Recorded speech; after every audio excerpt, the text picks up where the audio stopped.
Hello everyone, my name is Krista McBrien. I'm going to be presenting over the best practices with collaboration between faculty and student affairs. Through this presentation, I will cover why academic and student affairs divisions are often separated, the foundation of the two divisions, and what originally created the split. Then I will introduce what the roles of student affairs and academic affairs looks like. Then collaboration efforts between the two divisions, and I will then conclude with future implications and opportunities between the two divisions. The divisions of academic and student affairs each operate differently. Because of this difference, there has often in many universities become a divide between the two areas of the university. The two areas of student affairs and faculty members do not often socialize with each other and can be seen as territorial with another area of the university tries to take a program or touch something that has typically fallen under their responsibility. Academic and student affairs usually have little to no knowledge of what the other area of the university is working on or doing to serve its students. Along with the lack of knowledge, there is a lack of interest in the areas that the other could be doing to help improve the university. Now, to get a better understanding of why faculty members and student affairs members operate separately, let's look at why the divisions separated to begin with.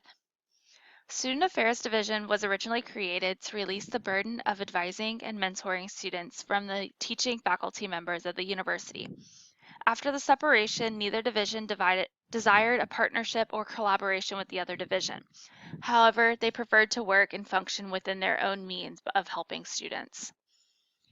In order to best function in the collaboration, each area needs to bring something in their role to the partnership.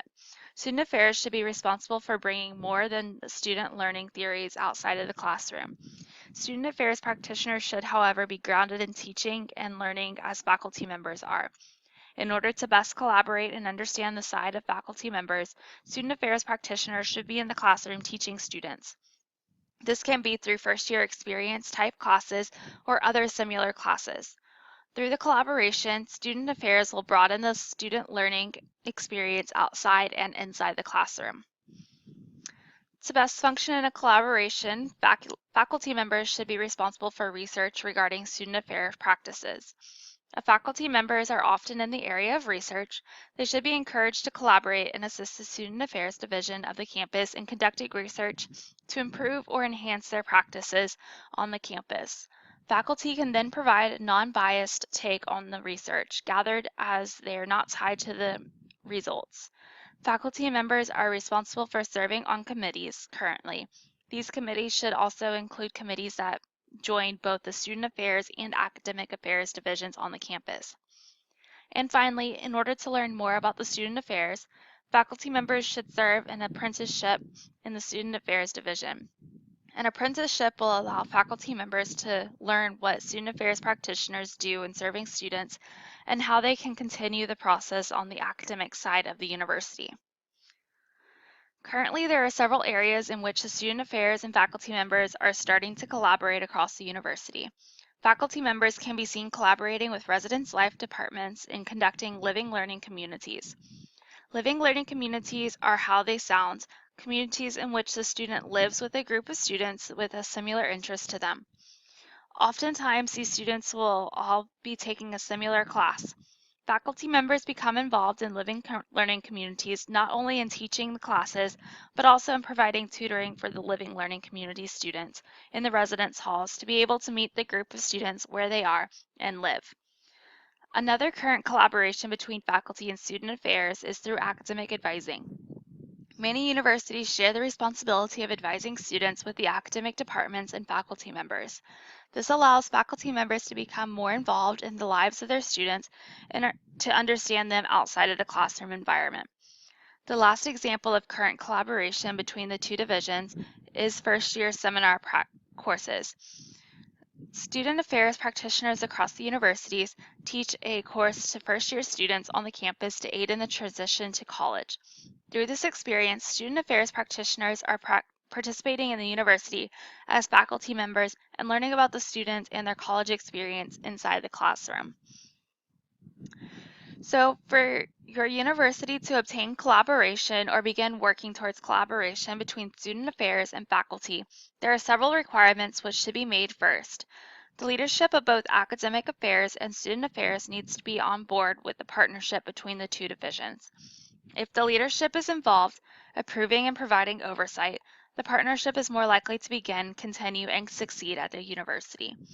Another requirement which must be considered while working toward faculty and student affairs partnership is meeting learning outcomes and connecting the learning outcomes to the goals of the institution.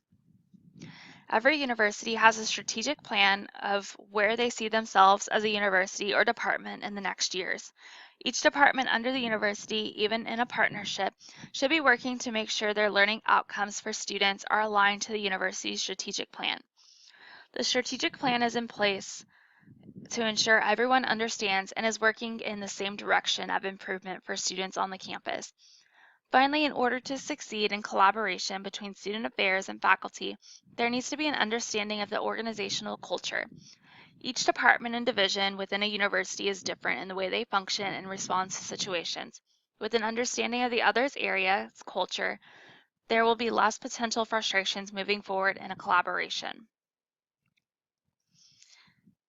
In using the requirements to create a collaboration between student affairs and faculty members, there are best practices which have emerged across higher education and which can be used to grow and continue collaboration between the two divisions. The best practices start with first understanding your own division and not concentrating on the other division to start with.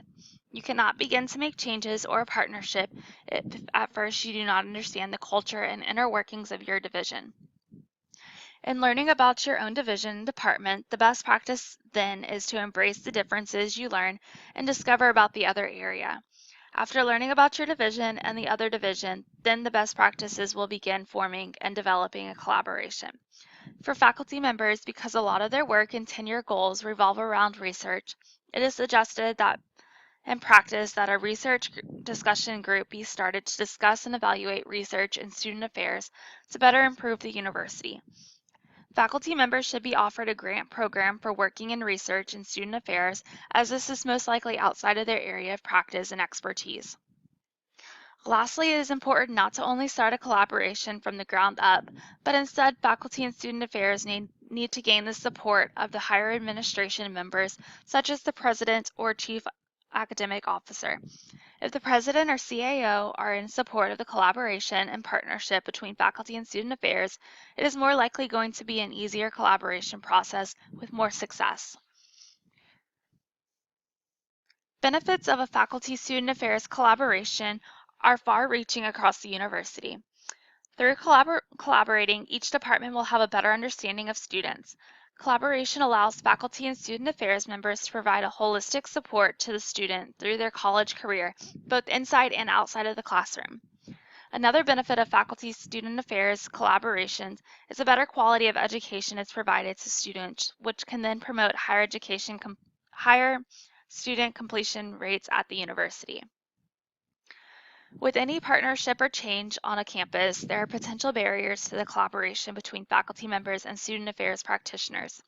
Most of the barriers center around attitudes and differences of divisions. Student affairs and faculty members have long established biases of the other.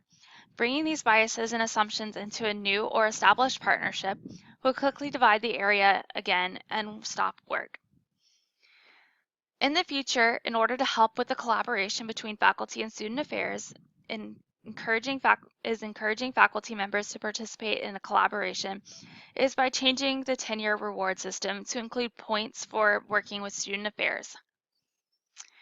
Here you will see additional resources that you can use in creating a collaboration between faculty and student affairs members.